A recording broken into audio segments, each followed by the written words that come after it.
Hi folks, Jack Van Breen here from Guitar Showcase, and again, we're making music. We're doing a little bit different. We're getting into the technical arena, which is you long-term viewers know, that's not where I'm from. I'm a guitar player, preferably acoustic guitar. So I brought some backup here. I've got on my left, your right, Doc Green, who is How you folks doing today? Our pro audio and keyboard manager at Guitar Showcase, and because I need a technical backup. And we're very proud to have, representing Roland Corporation, Mr. Mike Acosta, international DJ, producer, recordist, and the genius for all this gear. What we're looking at, and you know, I don't know the correct term. Are they groove boxes? Are they samplers? What do you call all this gear? Well, initially when we started coming out with this whole, micro composer line, I'd say the early 90s. We came out with the MC303, which was the first groove box, which was basically a micro composer with sequencer, and you had 16 internal parts that you could sequence an entire song on. It's all pattern-based sequencing. So it's kind of like evolved since then. So some people still refer to the whole groove box line. But it's evolved into, now we've got like the MV8800 production studio, which is completely different from the Groovebox line, in that it has audio tracks and it's a full-on production workstation where we can create a complete song with a linear sequencer. It's like a recording studio in a square box. Right. So, and then we still have our smaller line of the SP series samplers. So we have like our entry-level SP404, and then you would move up to your next level, which would be the SP555. And each of these machines is really simple to work, but of course, one, as you step up, offers a little bit more in terms of DSP processing and more features for advanced, writing and more song composition. Okay, so you've gone through about 4 technical terms that I've heard. The first one, for all the guitar players out there, sequencing, yes, is basically a way of coordinating different musical parts to happen in a set sequence. So you could program a verse A, verse B, bridge, chorus, and have those parts play when you want to. Correct. Okay, and I remember back in the 70s, sequencers used to plug wires in to make all that happen. And this has evolved to the point where you can have sequences and then using these touch pads play parts into those sequences or on top of those sequences. Is that kind of what we're doing here? Correct. On, say on the smaller scale, like the SP404, you would have a one-track sequencer, meaning there's just one track, and you could use the pads to load your own samples, so drum samples, guitar samples, anything that you put onto those pads that you record into the machine. You could train whistles. Anything you want. If you want to record a dog barking or something like that, you can somehow incorporate it into your music. I have a neighbor I'd like to play a dog barking for, so yeah, 5 in the morning, keep triggering it over and over, wake them up. And you have one track that you can create simple loops and drum grooves and things like that that you can jam with, or whatever it is that you want to do. A lot of guys like them for live performance and stuff. And then, like I said, as you move up the scale, like on our higher end here on the MV8800, you have multiple tracks. You would have a total of 128 MIDI tracks and then 8 linear audio tracks. Wow. And it's all linear. So that would differ from the smaller machines and some of like the groove boxes like the MC808, MC909, which are all pattern based, meaning that you would sequence like say a 4 or 8 bar loop, and then you would make that your intro, and then you would make another loop which would be the chorus and the hook and so forth, and then you would have to go into a dedicated song mode where you would put all those loops together to create the entire song. Whereas on the MV8800 it's linear, meaning that we can just keep recording straight down the line and copy and paste, which is real typical now in terms of guys that are working on digital audio workstations on their computers. So they're running something like Logic or Cubase or Pro Tools. That's all linear recording and sequencing, and that's what you get on the MV8800. Okay, and the other technical little bite that some of our listeners, viewers, God, I'm still stuck in radio.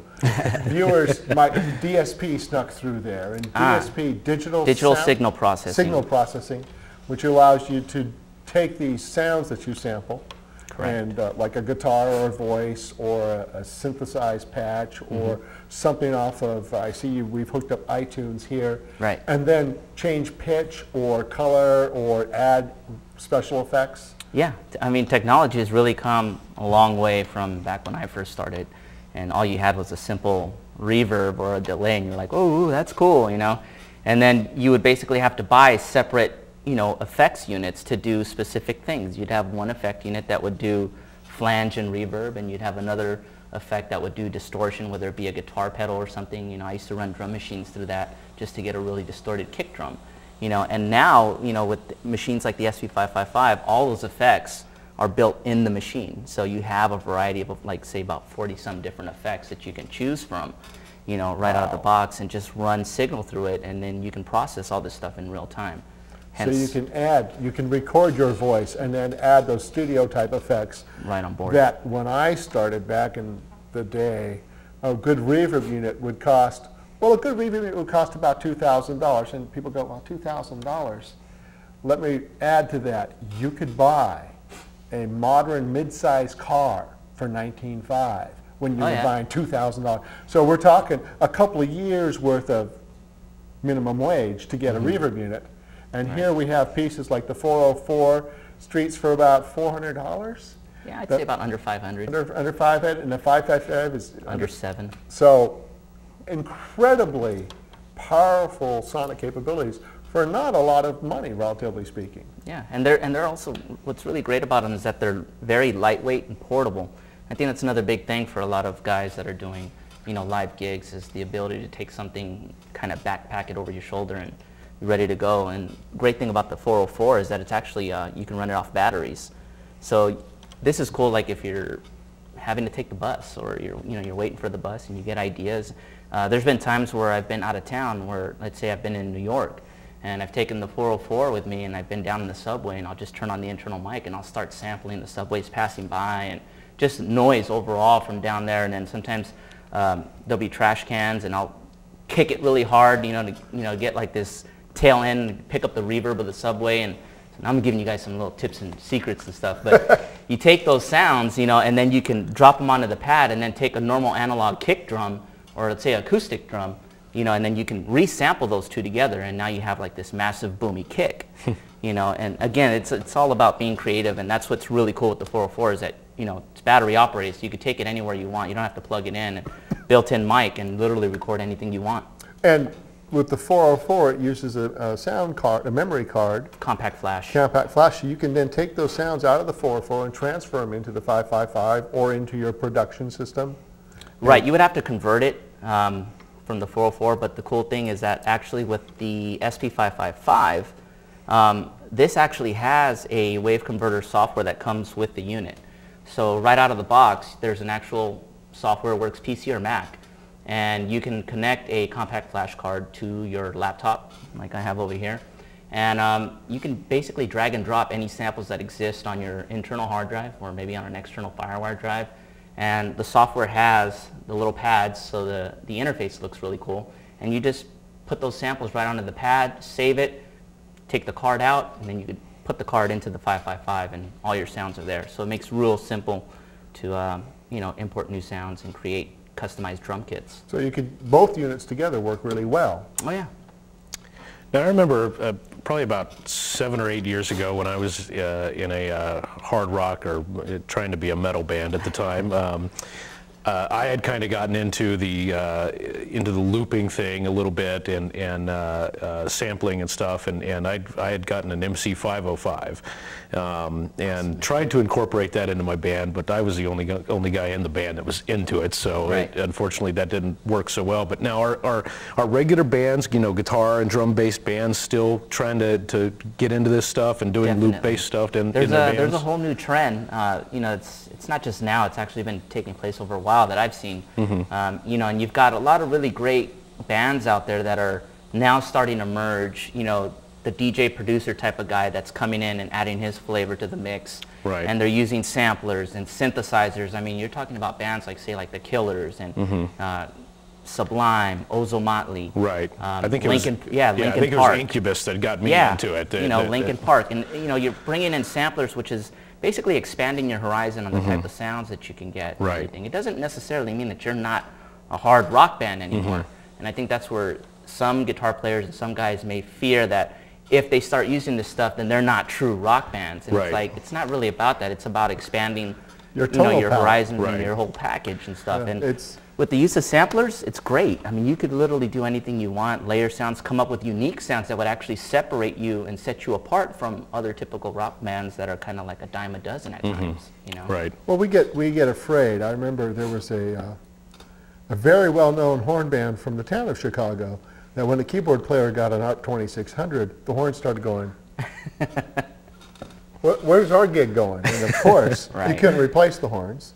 You know, you could make sounds like horns, but they were played like that. And this is the same sort of thing. You're not going to necessarily replace a guitarist or a bass player or a drummer.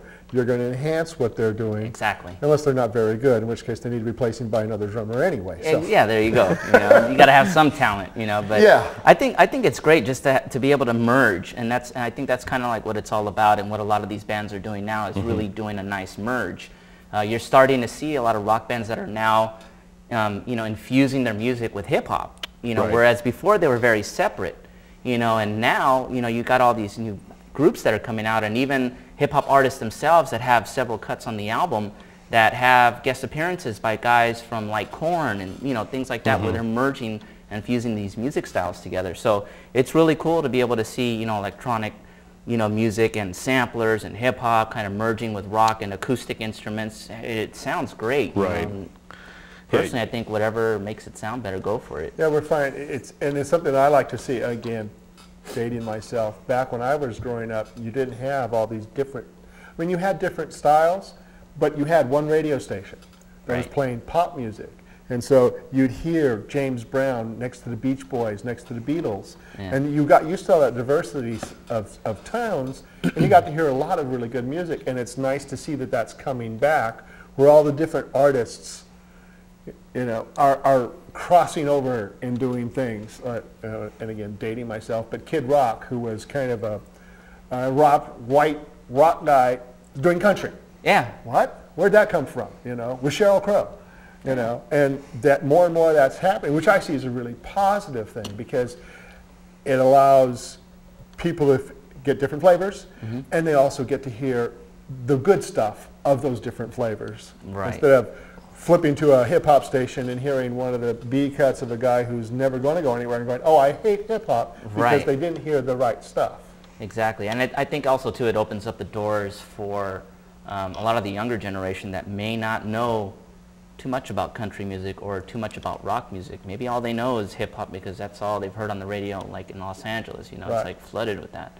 But, you know, when you start merging that stuff, it kind of opens your ears a little bit to, ooh, what's that sound? Oh, guitar? Oh, what's that? And then, you know, it's like, you know, it starts opening up the doorways to, you know, another style of music and everything, which I think benefits all musicians, you know. So when you start merging hip-hop and rock together, I think it's benefiting both, because you have, you know, people that are into alternative and rock that are now kind of like, oh, I kind of like some of this hip-hop stuff. Right. You know, so that in turn is looking at, you know, bringing up sales and things like that. And then you got the whole hip-hop generation, which is now looking at rock where they wouldn't look at it before, and now kind of giving it a glance and going, yeah, that's pretty cool. You know, like, oh, yeah, I can see doing something like this. And then what starts happening is you start getting more, you know, session players, guitarists, things like that are getting booked for hip-hop sessions and so forth, back and forth. So I think it's just generating overall more business, you know, which is a really cool thing, you know. Yeah, business is good. More importantly, from my perspective, even though I'm a business person, is that the music is good. It's becoming, again, more vibrant, more alive. Yeah, I got to say that for myself, I mean, I would never, you know, 7, 8 years ago, would never have entered my mind to even consider buying a hip-hop album or something of that genre, because I'm the quintessential rocker. You know, but the first time I heard Black Eyed Peas, I was just completely blown away. And then, as you and I were discussing earlier, I'd recently picked up the newest Maroon 5 album, which had some stuff that was definitely loop-based, you know, drums at least, to get a feel, and it definitely had this feel that it was produced by a hip-hop guy, but it's still a rock album. Oh yeah, totally.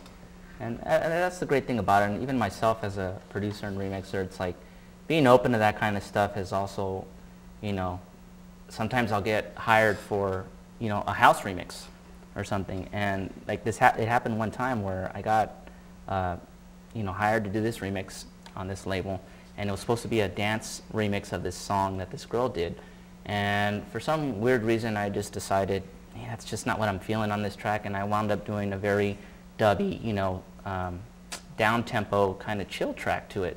You know, very synthetic, a lot of synths going on, but basically halftime, you know, and it was like maybe 85 BPM or something like that.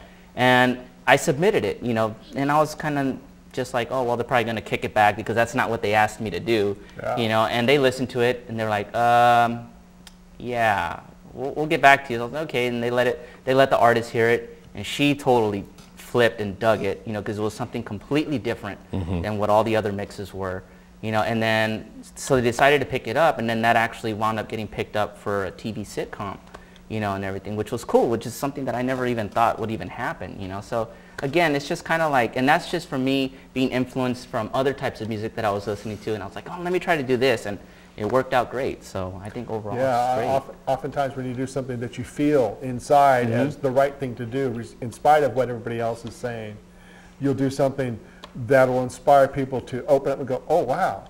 And that's how a lot of the new music happens. Right. They're asking for, give me another Creedence Clearwater. And then, no, I'm going to give you Jefferson Airplane, or, you know, whatever. Right. You know, dating myself. But you break out, you break the mold. That's not what they asked for. And all of a sudden they go, wow. And it's huge. You know, which is nice. Jefferson who?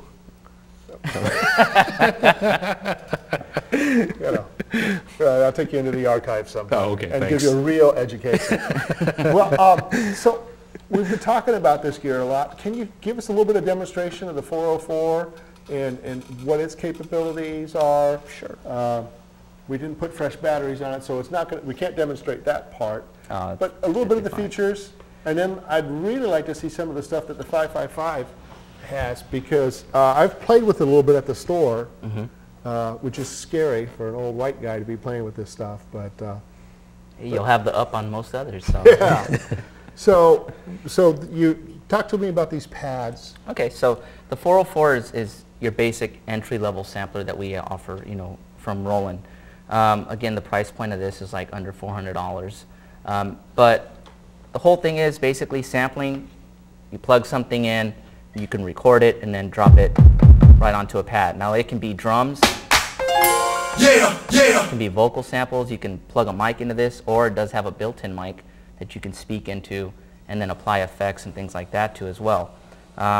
You also have a pattern sequencer on there, so when you have the pattern sequencer, of course you see the pads all light up, and you can create multiple patterns, and then as you play them, it counts it down right here, and then you can tap the next pad, and as this one finishes, then it'll automatically kick into the next one. Tap the next pad, counts it down.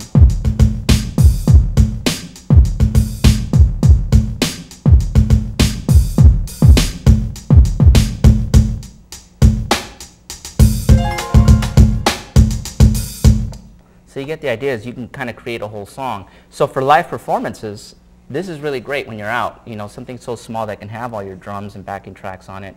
But another way that this has actually become really, really popular, where, you know, I've been at trade shows, has been for mobile DJs. The guys that are doing big wedding shows, things like that. And here's why. They can unplug this from the DJ booth and go around to everybody and use the internal mic to do a congratulations to the bride and groom. Very Nice. cool. And then throughout the wedding, fire off those samples of these people saying things, and people are like, what? You know, and they get all tripped out. And then they can also apply effects to that. So somebody can actually give a little speech, and then the guy starts messing with the pitch, making him turn into Darth Vader or something. Right. You know, and it's just great. So it's really fun. And again, you can also use this to process your mixing in real time. So if you have an auxiliary send out of your DJ mixer, you can route that into the 404 and actually use all the effects to process your music in real time as well, instead of buying a separate effects unit and then having a sampler and something else. This does it all in one piece. Okay, so this is a great entry piece. It's really great because I love the portability of it. Because the idea of being able to sample what you're hearing right where you are without going, where's the plug, where's my microphone, I'm good to go. And the price point under $400, most people can afford something like that. Right. This is the step up. Right. And this is the one I have the most fun with at the store. So tell me some of the features that differentiate this From the 404? From the 404 and the rest of the world, yeah. Well, one of the biggest things that we've done is we've tried to keep, you know, to the same look and everything, but For one, we have 16 pads on here now as opposed to 12. So a lot of guys that are doing like R&B and electronic dance production with sample-based stuff, of course they're going to appreciate the 16 pads to be able to make bigger drum kits. We've increased the size on the memory card now, so you can have up to a 2 gigabyte compact flash card. So that's literally hours of music and samples that you can have on this card.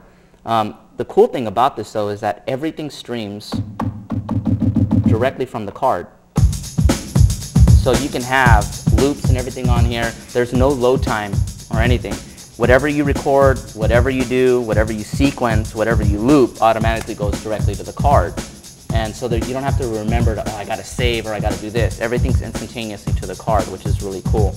And again, you can put entire songs on here if you like. So again, it's not so much just for the producer, remixer side, or so much just for the DJ. I used to do radio a lot, and you know, these both come into play really, really well with that. You can be live on the spot somewhere. You know, let's say if you're out at a grocery store, you're doing a live broadcast from somewhere. You can have all the station IDs and all the commercial drops here ready to go on multiple banks. You can have full-on commercials ready to go at any time. How many banks are available? Well, you have the internal A and B bank, and then you've got 2, 4, 6, 8 additional banks that would reside on the compact flash card. So you have quite a bit of sounds that you can have on there. And of course, you can also pop out a card, pop in a new card, and bam, new sounds are instantly available. Very cool. And this one has the internal DSP. I mean, there's a little bit of reverb and delay here, but this one has multiple effects. Can you show us some of those effects, maybe? Yeah, sure. Particularly this D-beam here. This is one of the things that's intrigued me about Roland, and I know Jack was getting off on it earlier. So. Yeah. Yeah, this definitely steps the game up a lot as far as the internal signal processing, the DSP that we talked about. This has DSP on it. This has way more. The effects on here are absolutely incredible. Especially as guitar players, you guys will probably, you know a lot of our Boss, guitar effects pedals are actually built in here. So that it already has a lot of the Cosm effects built in. So because it has an XLR input here, you have a switch on the front. So you can plug a condenser mic into this and record vocals, or you could switch it to high Z and plug a guitar straight into here, turn on the multi-effects, select the effect you want, and now this is basically like your little effects processing unit. Nice. And you can track live in real time, use it as an effects processor or whatever it is that you want. But the SP555 also now integrates really well with computers. Because we've added USB to it, this now acts as your USB audio interface. So whether you're on the Mac or the PC, if you're using Sonar on the PC side, this is your audio interface. You would put your mic into here, your guitar through here, record through here, right into Sonar, and track your audio, and you can use the pads as controllers to play the virtual instruments that are in there, as well as internal sounds and sample sounds that you have internally on the SP555. So basically, as a single piece of equipment, this is kind of an all-in-one piece that would allow any either vocalist or instrumentalist or producer to do everything in one box. Right. And this also works on the Mac side. So people that have little MacBooks or anything like that, you can use this actually with GarageBand, Logic, or whatever it is that you want. And this works with Apple's Core Audio. So again, this shows up as the audio interface, and this would allow you to record directly in a GarageBand and also be able to trigger drum sounds and piano sounds or whatever it is as a controller from here. Very cool. And the cool thing too is about the USB is that you can also send things out of the computer, so out of Logic or GarageBand, and sample it back in through USB right into the SP555. Right. And then use that for loops, use it for use that for loops. So send it back. Why don't you, because this has been very fascinating. We're running out of time, and I'd really like our viewers to see what you can do with this. So throw a mix at us. Okay, so like right here I have iTunes running, and we have this running in USB. And again, we can simply play a song through here. So that's coming in through here. I can use the effects. So we can filter what's coming in through iTunes. We can use an effect. Do things like that. We can voice transform her voice.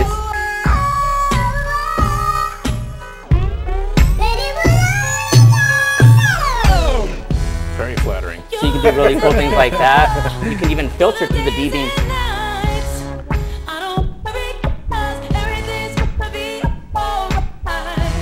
Now if you want to use the synth, you can set that up. And because this also has the really cool loop capture, which is another new thing that we've added, this allows to do instantaneous on-the-fly recording. So let's say if we want to record this, start this back up.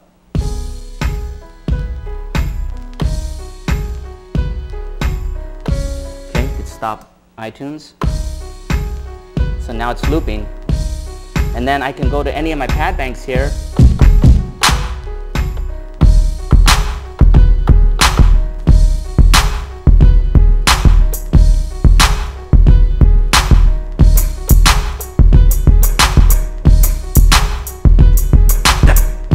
Add some vocals. Da da da da da. It's the one and only da da da da da. It's the one and only da da da da da. It's the one and only DJ Michael Trans. And you can do quick little loops like that and create an instant remix So right that on the was, fly. in 60 seconds, you had a track going. Whole new remix. da da da da da. Play some more. It's the one and only. So it works really great for creating remixes on the fly. Again, guitar players, you can hook a foot switch into this and actually start off loops, whether from the internal pattern sequencer or start playing something, trigger the loop capture, play it, trigger it, it'll keep looping, then you can go play something and just keep overdubbing and overdubbing until you go Mike, nuts. this is fascinating stuff, and unfortunately, we're just running out of time here. I really appreciate you coming out No and problem. showing us Thank this you for stuff. having me. Thank you very much. Put a groove on here just so we got something for the credits to go. Sure, let me show you some guys some really cool stuff.